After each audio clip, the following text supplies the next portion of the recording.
கண்ணியத்திற்கும் மரியாதைக்கும் உரிய சகோதரர்களே, பெரியோர்களே, மூமின்களே, மகிழ்ச்சிகரமான வாழ்க்கையை நாம் எல்லோரும் எதிர்பார்க்கிறோம். ஆனால் கால ஓட்டத்தில் நாம் சந்தித்து கொண்டிருக்கக்கூடிய விஷயங்கள் ஏதோ ஒரு விதத்தில் நமக்கு துன்பத்தை தருகிறது, கவலைகளை தருகிறது. அது நம்முடைய குடும்பம், அல்லது நாம் செய்யக்கூடிய தொழில், அல்லது நம்மிடத்தில் இருக்கக்கூடிய தொடர்பு, அல்லது நாம் இழந்த ஏதேனும் ஒரு இழப்பு. அந்த கவலை, துன்பம், வருத்தம், சிலருக்கு பிள்ளைகள் இல்லையே என்று, சிலருக்கு பிள்ளைகளை கொண்டு, சிலருக்கு சிறந்த தொழில் அமையவில்லையே என்று, சிலருக்கு அமைந்த தொழிலை கொண்டு, இப்படி ஒவ்வொருவருக்கும் ஒவ்வொரு விதமாக கவலைகளினுடைய ரூபம் மாறுபடுகிறது. யாரும் கவலையற்றவர்கள் இல்லை, யாரும் நெருக்கடிகளற்றவர்கள் இல்லை. ஏதோ ஒரு சில நெருக்கடிகள் மனிதனை போட்டு நெருக்குகிறது. சில நேரங்களில் அதில் நாம் துவண்டுதான் போகிறோம். ஆனால் உள்ளபடி Karim's biryani paradise at liberty and catering services, கோடம்பாக்கத்தின் அறுசுவை அடையாளம். அப்படியே ஒரு மூமின் எப்படி இருக்க வேண்டும் என்பதற்கு அருமை நாயகம் ஸல்லல்லாஹு அலைஹி வஸல்லம் அன்னவர்களும் சரி, அல் குர்ஆனும் சரி அழகாக நமக்கு வழிகாட்டுகிறது. எந்த காலகட்டத்திலும் நீங்கள் மனம் தளர்ந்து விடக்கூடாது. நமக்கு வரக்கூடிய பிரச்சனைகள் அல்லது நாம் சந்திக்கக்கூடிய இன்னல்கள், சிரமங்கள், அதை வைத்து நாம் மனதால் புழுங்கி அதை நினைத்தே உருகிவிடக்கூடாது. குர்ஆன் நம்மை ஆசுவாசப்படுத்துகிறது. அல்லாஹ்வின் பேரருளை விட்டு நீங்கள் நிராசையாகி விடாதீர்கள். உலகத்தில் சில விஷயங்களை நீங்கள் விரும்புவீர்கள், ஆனால் உங்களுக்கு அது கிடைக்காமல் போகலாம். உலகத்தில் சில விஷயங்கள் வேண்டாம் என்று நீங்கள் வெறுப்பீர்கள், ஆனால் அதுதான் உங்களுக்கு கிடைக்கும். நீங்கள் நினைக்க வேண்டாம், நம்ம நினைச்சதுலாம் கிடைக்கலையே, நம்ம எது வேண்டாம் நினைச்சோமோ அதுவெல்லாம் கிடைக்குது அப்படின்னு நினைக்காதீங்க. அல்லாஹ் நம்முடைய நெற்றி பொட்டில் அடித்தால் போன்று சொல்கிறான், வல்லாஹு யஅலம் வ அன்தும் லா தஅலமூன். அல்லாஹ்வுக்கு தெரியும், படைத்தவன் அவன், உங்களுக்கு தெரியாது என்கிறான். எனவே நீங்கள் விரும்புவது உங்களுக்கு கேடாக விரையும், நீங்கள் வெறுப்பது உங்களுக்கு நன்மையாக கிடைக்கும்.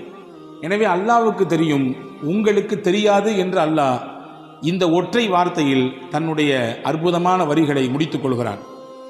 நபிகள் பெருமானார் ஸல்லல்லாஹு அலைஹி வஸல்லம் உடைய வாழ்க்கையிலே இதற்கு எக்கச்சக்கமான உதாரணங்களை நம்மால் பார்க்க முடிகிறது. அன்பு பெருமக்களே, ஹஜ்ரத் சையதுனா தாவூத் அலைஹிஸ்ஸலாம் காலத்தில் நடந்த ஒரு நிகழ்ச்சியை நான் உங்களுக்கு தெரியப்படுத்துகிறேன். தாவூத் அலைஹிஸ்ஸலாம் இடத்திலே ஒரு பெண்மணி வந்தார்கள். வந்த பெண்மணி சொன்னாங்க, ரப்புக வாலிமுன் அம் ஆதிலுன். நபி தாவூத் அவர்களே, நீங்கள் இறைவனின் தூதர், உங்களுடைய ரப்பு அநியாயக்காரனா அல்லது நீதவானா? கேட்குற கேள்வி வித்தியாசமாக இருக்குல்ல. உங்களுடைய ரப்பு அநியாயக்காரனா இல்லது நீதம் செலுத்தக்கூடியவனா? என்னமா கேட்குற கேள்வி? நிச்சயமாக படைத்தவன் நீதத்திற்குரியவனாகத்தான் இருப்பான். எப்படி அவன் அநியாயக்காரனாக மாறுவான்? உன் கதை என்ன? ஏன் இப்படி உன்னை இந்த கேள்வியை கேட்க வைத்தது, என்ன விஷயம்னு கேட்டாங்க. அந்த பெண்மணி சொன்னார்கள், நான் ஒரு கணவனை இழந்த பெண். என்னுடைய கணவன் வஃபாத் ஆகிவிட்டார், இறந்து விட்டார். நான் ஒரு விதவை பெண். மட்டுமல்ல, யத்தீமான 3 பெண் பிள்ளைகளுக்கு தாய். நான் 3 பெண் பிள்ளைகள் நான் தான் பராமரிச்சுட்டு இருக்கிறேன். ஏதோ நான் செய்யக்கூடிய உழைப்பு, அதில் கிடைக்கக்கூடிய சொற்ப ஊதியம், அதை வைத்து எங்களுடைய கால் வயிறு அரை வயிறு கஞ்சி குடித்து ஏதோ வாழ்க்கை ஓடிக்கொண்டிருக்கிறது. நான் செய்கிற வேலை என்னன்னா, நூலை எல்லாம் திரித்து, ஒரு நம்ம ஊர்களில் பழைய காலங்களில் கிராமங்களில் பார்க்க முடியும், தறி நெய்ப்பாங்க, அதுக்கு முன்னாடி நூல் திரிப்பாங்க. அந்த நூல் திரிப்பதற்கென்று ஒரு பெரிய கம்பி வச்சுருப்பாங்க. அப்படி நூல்கள் எல்லாம் மொத்தமாக அதில் கோர்த்து அதற்கடுத்து தான் கொண்டு நெசவு செய்வதற்கு தறிக்கு ஏற்றுவார்கள். இப்படி நான் நூலை எல்லாம் சரி செய்து திரித்து அந்த பெரிய ஒரு இரும்பு கம்பியிலே நான் மொத்தமாக சேர்த்து வைத்துக் கொள்வேன். திரித்த நூல்களை எல்லாம் கொண்டு போய் கடை வீதியில் போய் அதில் கொஞ்சம் லாபத்தை வைத்து விற்று அதில் வரக்கூடிய காசை வைத்து என்னுடைய வயிற்றையும் என் பிள்ளைகளுடைய வயிற்றையும் கழுகி வருகிறேன். நேற்றைய நாள் நான் நூலை திரித்து எடுத்து பஜாரிலே கொண்டு விற்கலாம் என்று போனால், திடீரென்று எங்கிருந்தோ ஒரு பெரிய கழுகை போன்று உண்டான அமைப்பில் ஒரு பறவை வந்து அந்த நூலையும் அந்த மொத்த இரும்பு கம்பியையும் மொத்தமாக தூக்கிவிட்டு போய்விட்டது. என் முதலே போச்சு, என்னுடைய வியாபாரமும் போச்சு, அதற்கான முதலும் போச்சு. நான் இனிமேல் எப்படி வியாபாரம் பண்ணுறது? எங்களுடைய குடும்பத்தை என்னுடைய அனாதையான பிள்ளைகளை எப்படி நான் அவர்களுக்கு சாப்பாடு கொடுப்பது?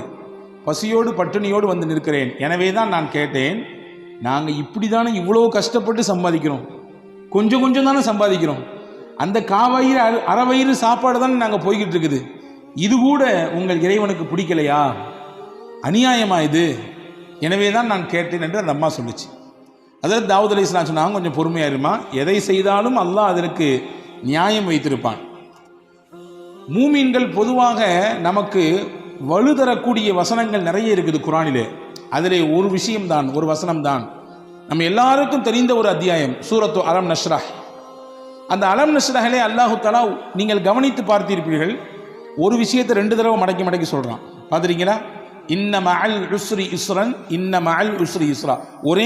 ஒரே கருத்து தான், ஒரே வார்த்தை தான், அல்லாஹ் 2 தடவை சொல்கிறான்.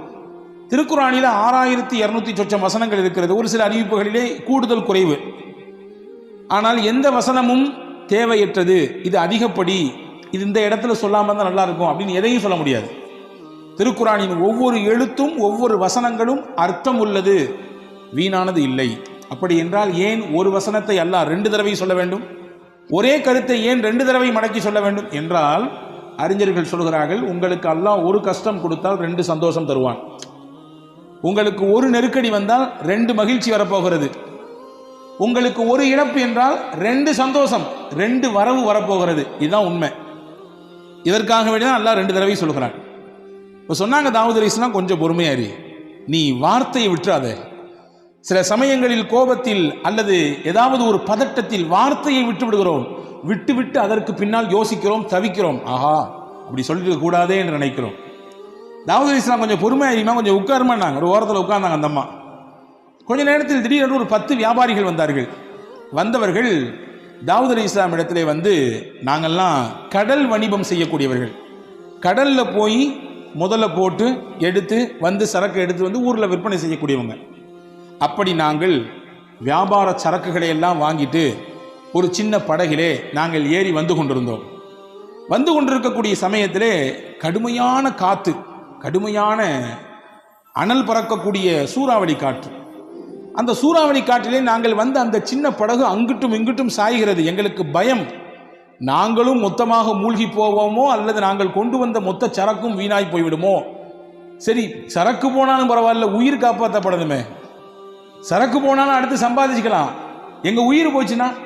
உடனே நாங்கள் 10 பேரும் சேர்ந்து அல்லாஹ்விடத்திலே ஒரு நியத் செய்தோம். நதிர் என்று சொல்வார்கள் அரபியிலே. இதற்கு தமிழிலே புரிவதாக சொன்னால் நேரிச்சை. அல்லாஹ்விற்காகவே நாங்கள் நேரிச்சை செய்தோம். என்ன நேரிச்சை செய்தோம்? இறைவா, இந்த கஷ்டத்திலிருந்து எங்களை நீ காப்பாற்றி விட்டால், இந்த சிரமத்திலிருந்து எங்களை நீ மீட்டெடுத்து கொண்டு வந்து கரை சேர்த்தால், எங்களிலே தலைக்கு ஒருவர் 100 தங்க காசு, தலைக்கு 100 தங்க காசு என்ற வீதத்திலே 1000 தங்க காசுகளை உன்னுடைய பாதையிலே நாங்கள் சதகா செய்வோம் என்று நியத் செய்தோம். நியத் செய்து அல்லாஹ்விடத்திலே துவா செய்தோம். ஒன்றை நீங்கள் ஆழமாக எப்பொழுதுமே உள்வாங்கிக் கொள்ள வேண்டும். நம் மனதிலே எப்பொழுதும் இந்த வார்த்தை இருக்க வேண்டும். நாம் கேட்கிற எந்த துவாவும் வீணாகாது. வாழ்க்கையில் எந்த துவாவும் வீணாகாது. கிடைப்பதற்கு முன்பின் ஆகலாம். கிடைப்பதற்கு இந்த மாதம் கேட்டது அடுத்த மாதம், அல்லது இன்னும் 4 மாதம் கழிச்சு, அல்லது 1 வருஷம், அல்லது 4 வருஷம் கிடைக்கும். வீணாகாது, துவா வீணாகாது. நிச்சயமாக அல்லாஹ் அந்த துவாவிற்கு பதில் தருவான். ஏதோ ஒரு ரூபத்தில் தருவான். ஒன்று கேட்டதை கொடுப்பான், இல்லை என்றால் அந்த துவாவின் மூலமாக நமக்கு வர இருக்கிற ஆபத்தை பாதுகாப்பான். சொல்றி கேட்டிருக்கமா இல்லையா? நிமிஷத்தில் என் தலையே போயிருக்கும். நிமிஷத்தில் அந்த ஆக்சிடென்ட்ல நான் விழுந்திருப்பேன். 1 செகண்ட் தான், எப்படியோ தப்பிச்சேன். அது யாரோ செய்த துவா அல்லது நாம் வாழ்க்கையிலே முன்னால் செய்த துவா. துவா வீணாகாது. இந்த 10 பேரும் துவா செய்கிறார்கள், யா அல்லாஹ் எங்களை காப்பாற்றி விட்டால் நிச்சயமாக நாங்கள் தலைக்கு 100 திர்ஹம், 100 தங்க காசு என்ற வீதத்திலே 1000 தங்க காசுகளை உன்னுடைய பாதையிலே நாங்கள் சதக்கா செய்வோம். நீயத் செஞ்சுட்டா, நேர்ச்சை செஞ்சுட்டா செஞ்சிடணும், அதிலே மாற்றம் இல்லை. கிடைச்ச பின்னாடி கொஞ்சம் கம்மியாக கொடுக்கறது அல்லது கொஞ்சம் தாமதிக்கிறது அல்லது அது தவணையில் போடுறது, இதுவெல்லாம் தப்பு. நேர்ச்சை என்று செய்துவிட்டால் உடனடியாக அதை நிறைவேற்றிவிட வேண்டும். இது மார்க்கம் சொல்லக்கூடிய ஒரு சட்டம். இப்படி துவா செய்துவிட்டு கொஞ்ச நேரத்தில் பார்த்தோம், எங்கிருந்தோ ஒரு பெரிய பறவை வந்தது. அந்த பறவையினுடைய அழகிலே ஒரு பெரிய இரும்பு கம்பி வைத்திருந்தது. அந்த கம்பி நிறைய நூட்கள் சுத்தப்பட்டிருந்தது. கரெக்டாக நாங்கள் இருந்த அந்த கப்பலில், அந்த சின்ன படகிலே கொண்டு அது போட்டுவிட்டு போயிடுச்சு. எங்களுக்கு கிடைச்சது பெரிய பாக்கியமா இருந்துச்சு. ஏன்னா நாங்கள் பயணிச்சது ஒரு சின்ன படகு, அந்த படகிலே நங்கூரம் கூட இடுவதற்கு எங்களிடத்தில் எதுவும் இல்லை. அதை கொண்டு நாங்கள் கடலிலே நங்கூரமிட்டோம். அங்கும் இங்கும் ஆடிக்கொண்டிருந்த எங்களுடைய படகு ஆட்டமில்லாமல் நிசப்தமானது. எங்களை அல்லாஹ் பாதுகாத்தான். இதோ நாங்கள் கரை வந்து விட்டோம். இப்பொழுது நாங்கள் செய்த நேரிச்சையை நிறைவேற்ற வந்திருக்கிறோம். இந்தாங்க நபியே தாவூத் அலைஹிஸ்ஸலாமே, 1000 தங்க காசுகள் யாருக்கு தேவைப்படுகிறதோ அதை நீங்கள் செய்யுங்கள், கொடுத்து விடுங்கள் என்று சொல்லிவிட்டு கப்பு சிப்புன்னு போயிட்டாங்க அந்த 10 வியாபாரிகளும். சிரித்து கொண்டே தாவூத் அலைஹிஸ்ஸலாம் அந்த பெண்ணை கூப்பிட்டாங்க, வான்னு கூப்பிட்டாங்க. நீ தானே கொஞ்ச நேரத்துக்கு முன்னாடி வந்து அரப்புக்க லாலிமுன் அம் ஆதிலுன், உங்களுடைய ரப்பு அநியாயக்காரனா நீதவானா என்று நீங்கள் தானே கேட்டீர்கள். ஆமா, நான் தான் கேட்டேன். அல்லாஹ் உன்கிட்ட இருக்கக்கூடிய இந்த நூல் கண்டையும் இந்த இரும்பையும் தூக்கி விட்டு அல்லாஹ் உனக்கு என்ன கொடுக்க நாடி இருக்கான் தெரியுமா? இந்த 1000 தங்க காசை கொடுக்க நாடி இருக்கிறான். இந்த 1000 தங்கத்தை உனக்கு தரத்தான், இந்த 1000 ரூபாயை உனக்கு தரத்தான் அல்லாஹ் அதை எடுத்தான். இந்த வச்சுக்கோ, இதுக்கு தகுதியான ஆள் நீதான், நீதே இதை பயன்படுத்து, உன் பிள்ளைகளுக்கு கொண்டு போய் இதை கொடு, உணவு வாங்கி கொடு, உங்களுடைய வாழ்க்கைக்கு தேவையானதை இதை வைத்து பயன்படுத்திக் கொள் என்று தாவூத் அலைஹிஸ்ஸலாம் அந்த பெண்ணிடத்திலே சொல்லி அனுப்பியதாக ஒரு வரலாற்று செய்தி இருக்கிறது. அன்பு சகோதரர்களே, எந்த காலகட்டத்திலும் இதுதான் மூமியின் நம்பிக்கை. எந்த ஒரு நெருக்கடியான நிலை வந்த பொழுதிலும் கூட நாம் மனம் தளர்ந்து விடக்கூடாது. உறுதியான எண்ணத்தோடு அல்லாஹ் இருக்கிறான் என்ற நினைப்போடு நாம் பயணிக்க வேண்டும் என்பதை தான் இஸ்லாம் அழகாக நமக்கு கற்றுத்தருகிறது. ரசூலுல்லாஹி ஸல்லல்லாஹு அலைஹி வஸல்லம் சொல்வார்கள், அஜபன் லி அம்ரில் மூமின், ஒரு மூமினுடைய விஷயம் எல்லாமே ஆச்சரியமாக இருக்கிறது. இன்ன அம்ரஹு குல்லஹு கைருன், அவர் செய்கிற எல்லா விஷயமே அவருக்கு நலவாகத்தான் வந்து விடுகிறது. வலைஸ ஸாலிக இல்லா லிமூமின், மூமினுக்குத்தான் அல்லாஹ் இப்படியான ஒரு பாக்கியத்தை தந்திருக்கிறான். என்ன? இன் அஸாபத்துஹு ஸர்ராஉ ஃபஷக்கர ஃபகான கைரன் லா, அந்த மனிதனுக்கு ஏதாவது ஒரு சந்தோஷமான நிகழ்ச்சி நடந்தால், மகிழ்ச்சிகரமான செய்தி நடந்தால் அல்லாஹ் அவருக்கு ஷுக்ரியா செய்கிறார், நன்றி செலுத்துகிறார். யா அல்லாஹ், நான் நினைத்ததை போன்று என்னுடைய வியாபாரம் போய் கொண்டிருக்கிறது, லாபகரமான நிலை, நல்ல ஒரு முன்னேற்றம், நான் நினைத்தது போன்று உண்டான குடும்ப அமைப்பு, நான் நினைத்ததை போன்று உண்டான என்னுடைய பிள்ளைகளுடைய எதிர்கால திட்டமிடல் எல்லாம் சிறப்பாக போயிட்டு இருக்கு. யா அல்லாஹ், உனக்கே எல்லா புகழும், நன்றி. அல்லாஹ்வின் தூதர் சொன்னார்கள், ஃபகான கைரன் லா, அவருக்கு சந்தோஷம், உடனே நன்றி செலுத்தினார், அல்லாஹ் அவருக்கு அதை நன்மையாக மாற்றுகிறான். வைன் அஸாபத்துஹு லர்ரா, அவருக்கு ஏதாவது ஒரு தீங்கு ஏற்பட்டு விட்டால், கவலை ஏற்பட்டு விட்டால், மனதால் ஏதாவது துவண்டு விடக்கூடிய விஷயங்கள் நடந்து விட்டால், ஃபஸபர, அதிலே பொறுமையாக இருக்கிறார், எல்லாம் அல்லாஹ்வுடைய நாட்டம் என்று பொறுமை காக்கிறார். ஃபகான கைரன் லா, அந்த பொறுமை காக்கக்கூடிய விஷயமும் அவருக்கு நன்மையாக மாறுகிறது என்று நபிகள் பெருமானார் ஸல்லல்லாஹு அலைஹி வஸல்லம் அவர்கள் சொல்லித்தரக்கூடிய விஷயத்தை நாம் பார்க்கிறோம். எனவே அன்பர்களே, இன்னைக்கு கவலையினுடைய உச்சகட்டத்திலே மனிதர்கள் வாழ்வதை பார்க்கிறோம். WHO என்று சொல்லக்கூடிய வேர்ல்டு ஹெல்த் ஆர்கனைசேஷன் அது சொல்லுகிறது, உலகத்தில் எது பெரிய நோய், பெரிய நோயாக எது இருக்கிறது, இதய சம்பந்தப்பட்ட நோயா அல்லது புற்றுநோயா அல்லது வேற ஏதாவது ஸ்ட்ரோக் மாதிரி உண்டான விஷயமா? கிடையாது. ஸ்ட்ரெஸ் தான் பெரிய நோய், கவலை தான் பெரிய நோய். கவலை தான் எல்லா நோய்களுக்கும் மூலதனம் என்று சொல்கிறது. சிறுவர்களிலிருந்து பெரியவர்கள் வரை கவலையினால் பாதிக்கப்படுவதை பார்க்கிறோம். அப்படிப்பட்ட கவலையில் இருக்கக்கூடியவர்களுக்கு மாணவி ஸல்லல்லாஹு அலைஹி வஸல்லம் எந்த மாதிரியான போதனைகளை தந்திருக்கிறார்கள் என்பதை நாம் கவனிக்க வேண்டும். எனவே கவலை ஒரு மனிதனுக்கு உச்சகட்டமாக கூட கூட நல்ல நிலையில் இருப்பவரும் கூட சில நேரங்களிலே கொஞ்சம் தடுமாறி விடுகிறார் இல்லையா? பெரும் பெரும் பிரபலங்கள், பெரிய பெரிய துறை சார்ந்த வல்லுநர்கள், பெரிய பட்டதாரிகள், அவர்கள் கூட கடைசியிலே தனக்கு ஏற்படக்கூடிய இறுக்கத்தினாலே தன் வாழ்க்கையே முடிக்கக்கூடிய எல்லைக்கு போய் நிற்கிறார்கள். ஆனால் மார்க்கம் அதற்கு ஒருபொழுதும் அனுபவிக்கவே இல்லை. அல்லாஹ் அல் குர்ஆனிலே அழகாக சொன்னான். இந்த வசனங்கள் எல்லாம் நம்முடைய உள்ளத்திலே எழுதி வைக்கப்பட வேண்டிய வசனங்கள். வலனபுலுவன்னகும் பிஷைஇம் மினல் ஹௌஃப் வல்ஜூஇ வனக்ஸிம் மினல் அம்வால் வல்அன்ஃபுஸி வஸ்ஸமராத், உங்களை நாம் சோதிப்போம். எப்படி எல்லாம் சோதிப்போம்? மினல் ஹௌஃப், பயத்தை தருவோம், வல்ஜூ, பசியை கொடுப்போம், வனக்ஸிம் மினல் அம்வால், உங்களுடைய பொருளாதாரத்தில் இழப்பை ஏற்படுத்துவோம், வல் அன்ஃபுஸ், உங்களோடே சுத்தி சுத்தி வந்தவர்கள், உங்கள் உறவுக்காரர்கள், உங்களுடைய நண்பர்கள், உங்களுக்கு அறிமுகமானவர்கள், சொல்லப்போனா உங்களுடைய ரைட் ஹேண்ட் சொல்ற அளவுக்கு, உங்களுடைய வலதுகை என்று சொல்லும் அளவிற்கு இருப்பவர்கள் பொசுக்குன்னு இறந்துடுவாங்க, திடீர்னு இறந்து போயிடுவாங்க. இதுவெல்லாம் சோதனையின் ரூபங்கள். சொல்லிட்டு அல்லாஹ் சொல்றான், ஃபபஷ்ஷிரி ஸாபிரீன், யார் இதிலெல்லாம் அல்லாஹ் நம்மோடு இருக்கிறான் என்று பொறுமையோடு இருக்கிறார்களோ அவர்களுக்கு சுபசோபனம் சொல்லுங்கள் நபியே என்று அல்லாஹ் அல் குர்ஆனிலே நபிகள் பெருமானா ஸல்லல்லாஹு அலைஹி வஸல்லம் மூலமாக நமக்கு சொல்லித் தருகிறான். அன்பு சகோதரர்களே, இதுதான் நமக்கான ஒரு உற்சாக பானம். அதில் சையதத்துனா உம்மு சுலைம் ரலியல்லாஹு தஆலா அன்ஹா, சையதுனா அபூ தல்ஹா ரலியல்லாஹு தஆலா அன்ஹு, ரெண்டு சஹாபா, ஒரு சஹாபி ஒரு சஹாபிய பெண்மணி. அபூ தல்ஹா கணவர், உம்மு சுலைம் மனைவி, பேர் பெற்ற பெண்மணி. இவரும் சாதாரணப்பட்ட சஹாபி அல்ல, வரலாற்று சிறப்புக்க புகழ்பெற்ற சஹாபி இவர். ரெண்டு பேருமே நல்ல ஒரு முன்மாதிரியான தம்பதிகள். இவர்களுக்கு அல்லாஹ் ஒரு குழந்தையை கொடுத்தான். குழந்தை பிறந்து வளர்ந்து கொண்டிருக்கிறது.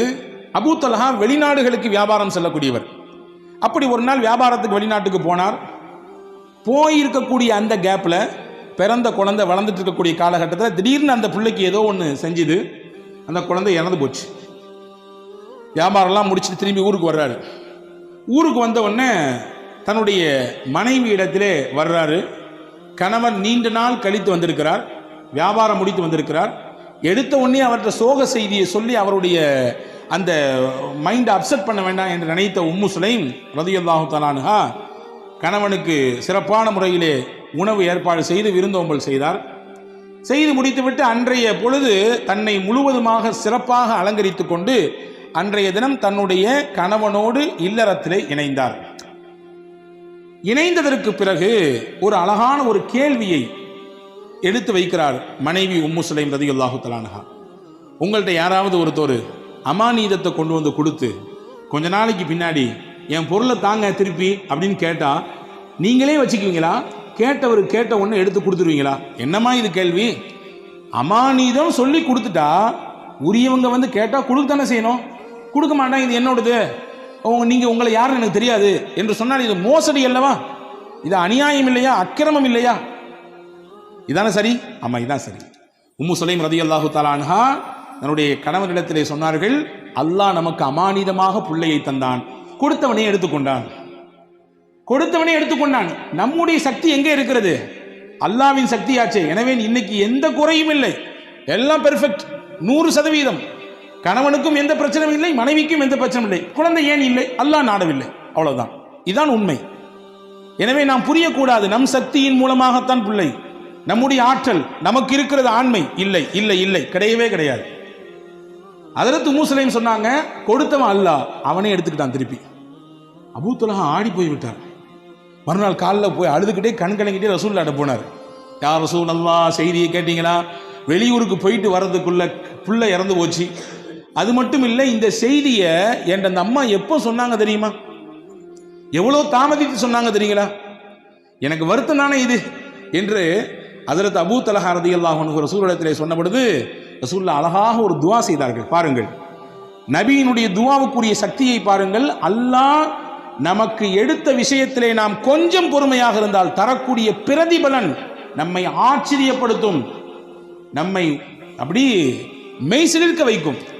ரசூலுல்லாஹ் அழகா ஒரு துஆ செஞ்சாங்க. பாரக்கல்லாஹு ஃபீ காபிரி லைலத்திகுமா, அல்லாஹ் நீங்கள் நேற்று இரவிலே இணைந்தீர்களே அந்த இணைப்பிலே அல்லாஹ் பரக்கத் செய்வானாக. நீங்கள் இரவு நேற்று நீங்கள் கணவன் மனைவி இணைந்தீர்கள், அந்த இணைப்பில் அல்லாஹ் பரக்கத் செய்வானாக. அல்லாஹ் பரக்கத் செய்தான். அழகான ஒரு குழந்தை பிறந்தது. அந்த குழந்தைக்கு ஹஜ்ரத் ரசூலுல்லாஹ் தான் பேர் வச்சாங்க, அப்துல்லான்னு. வரலாற்று எழுதுகிறார்கள், அந்த அப்துல்லாவுக்கு பிறந்த எல்லா பிள்ளைகளுமே சீதேவியா வாழ்ந்தாங்க. பெரிய கல்வியாளராக, குர்ஆனிலே மிகப்பெரிய தேர்ச்சி பெற்றவர்களாக, ஞானவான்களாக, மிகப்பெரிய செல்வாக்கு மிக்கவர்களாக அவர்கள் வாழ்ந்தார்கள் என்பதாக வரலாற்று குறிப்புகள் இருக்கிறது. அப்போ அல்லாஹ் ஒரு விஷயத்தை எடுக்கிறான்னா நம்ம கலங்கக்கூடாது, நம்பிக்கை இழந்துடக்கூடாதுங்கிறத ரப்புல் ஆலமீன் அல்லாஹு தாலா எவ்வளவு அழகாக நமக்கு எடுத்து வைக்கிறான். அதாவது சையதத்துனா ஆயிஷா ரலியல்லாஹு தஆலா அன்ஹா வரலாற்றில் நீங்கள் தெரிந்து கொள்ள வேண்டிய முக்கியமான செய்தி இது. திருக்குர்ஆனிலே நூர் என்ற ஒரு அத்தியாயம் இருக்கிறது. நிச்சயமாக நாமும் படிக்க வேண்டும், வீட்டிலே இருக்கக்கூடிய பெண்களுக்கெல்லாம் படிப்பிக்க வேண்டும். அற்புதமான அத்தியாயம். அதில் சையதுனா உமர் ரலியல்லாஹு அன்ஹு சொன்னார்கள், அல்லிமூ நிசாக்கும் சூரத்தன் நூர், உங்கள் வீட்டில் இருக்கக்கூடிய பெண்களுக்கெல்லாம் சூரா நூரை சொல்லிக் கொடுங்கன்னா. பெண்களுக்கு தேவையான அத்தனை விஷயங்களையும் அல்லாஹ் சொல்லுகிறான். எங்க ஹஜ்ரத் ஓதுறதே பெருசா இருக்குது, எங்கிட்டு போய் அதுலேருந்து படிச்சு கொடுக்குறது, அதுலேருந்து இல்லை கருத்தை எப்படி உள்வாங்கிக் கொள்வது, அவ்வளவு செய்திகள் இருக்குது. சின்ன சூறா தான். ஒவ்வொரு வீட்டிலும் இருக்கக்கூடிய பெண்கள் வாசிக்க வேண்டிய பெண்கள் உள்வாங்கக்கூடிய, பெண்கள் தங்கள் வாழ்க்கையில் செயல் வடிவம் கொடுக்க வேண்டிய விஷயங்களை அல்லாஹ் அதிலே பதிவு செய்கிறான். அதிலே முக்கியமான ஒரு செய்தி இருக்கிறது. இஃப்கா ஆயிஷா என்று சொல்வார்கள். அல்லாஹு தாலா ஹஜ்ரத் சையதுனா முஹம்மது ரசூலுல்லாஹி ஸல்லல்லாஹு அலைஹி வஸல்லம் உடைய துணைவியார் விஷயத்திலே ஏற்பட்ட ஒரு அவதூறு, அந்த அவதூறை களைவதற்காக வேண்டி அல்லாஹ் ஒரு 10 வசனத்தை தந்தான். என்ன அவதூறு? நான் பலமுறை உங்களுக்கு சொல்லியிருக்கிறேன், ஞாபகம் இருக்கலாம். நான் ஒரு கோடு மட்டும் போட்டு காட்டுகிறேன். போருக்கு போய் திரும்பி வரக்கூடிய நேரத்தில் எல்லாரும் போய்விட்டார்கள். ஹஜ்ரத் ஆயிஷா அம்மா மட்டும் சுய தேவையை முடிச்சுட்டு வர்றதுக்குள்ளார எல்லாரும் காலி.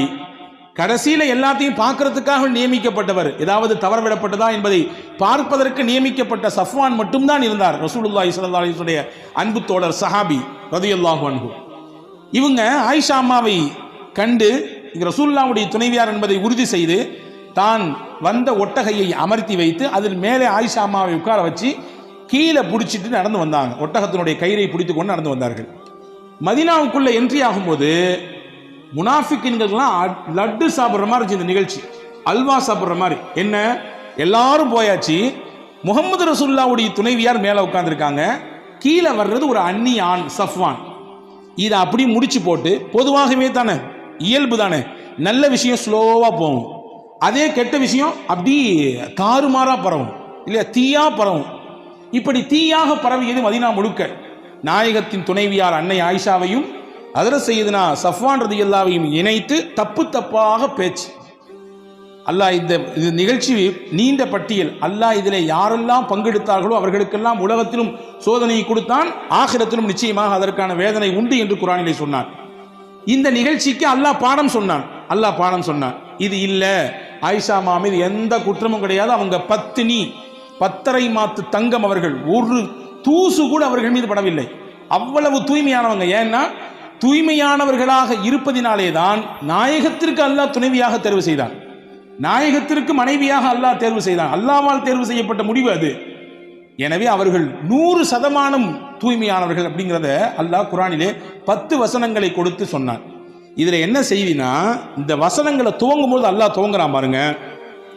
இன்னல்லதீன ஜாஊ பில் இஃப்கி உஸ்பத்தும் மின்கும் லா தஹ்ஸபூஹு ஷர்ரல் லக்கும் பல் ஹுவ கைருல் லக்கும். நபியே, அவதூறாக உங்கள் துணைவியாரின் மீது இட்டுக்கட்டி தேவையில்லாத பழிகளை சுமத்தி கொண்டு சில மக்கள் இந்த தெருவிலே ஊரிலே நடமாடி கொண்டிருக்கிறார்கள். லா தஹ்ஸபூஹு ஷர்ரல் லக்கும், இதை தீங்கு கெடுதி என்று நீங்க நினைக்காதீங்க. பல் ஹுவ கைருல் லக்கும், இது நன்மைன்றான் அல்லாஹ், இது நல்லதுன்றான். எப்படிங்க நன்மை? ரசூலுல்லாஹ்வுடைய குடும்பத்தின் மீது இப்படி பழி சுமத்திட்டாங்க, பொறுக்குமா? நமக்கு தாங்குமா? தாங்காது. அல்லாஹ் சொல்றான் நன்மை. எப்படி நன்மை தெரியுமா? நாயகம் இருக்கும் காலத்திலேயே இந்த நிகழ்ச்சி நடந்தது. எனவே அல்லாஹ் அருள் வசனங்கள் இறக்கி உண்மைப்படுத்திட்டான், தூய்மைப்படுத்திட்டான். எந்த பிரச்சனையும் கிடையாது, 100% ரொம்ப தூய்மையானவர்கள் இப்படிங்கிறத அல்லாஹ் குர்ஆனின் மூலமாக நிரூபித்தான். இந்த குர்ஆன் நபியின் காலத்திலே இறங்கியது அந்த வசனம். இன்னைக்கு நம்ம பேசுறோம், நாளைக்கு பேசுவாங்க, 10 வருஷம் கழிச்சு பேசுவாங்க, 100 வருஷம் கழிச்சு பேசுவாங்க. உலக அழிவு நாள் வரை நாயகத்தினுடைய துணைவியார் தூய்மையானவர்கள் என்றதை பேசிக்கொண்டே இருப்பார்கள். வச்சுக்கங்களேன், ஒரு சின்ன கற்பனை, இதே நிகழ்ச்சி நாயகத்தின் வஃபாத்துக்கு பின்னால் நடந்திருந்தால், நாயகத்தினுடைய ஹயாத்துக்கு பின்னால் நடந்திருந்தால், அது இல்லைங்கிறத ப்ரூஃப் பண்ணிடலாம், வேற விஷயம். ஆனா குர்ஆன் வந்திருக்கிறாரே, குர்ஆனினுடைய வசனம் யாரோடு முடிந்து போனது? நாயகத்தோடு முடிந்து போனது. ரசூலுல்லாஹ்வுடைய ஹயாத்தோடு அவர்களுடைய முடிவு குர்ஆனும் கத்தம் ஆயிடுச்சு. வஹி வராது.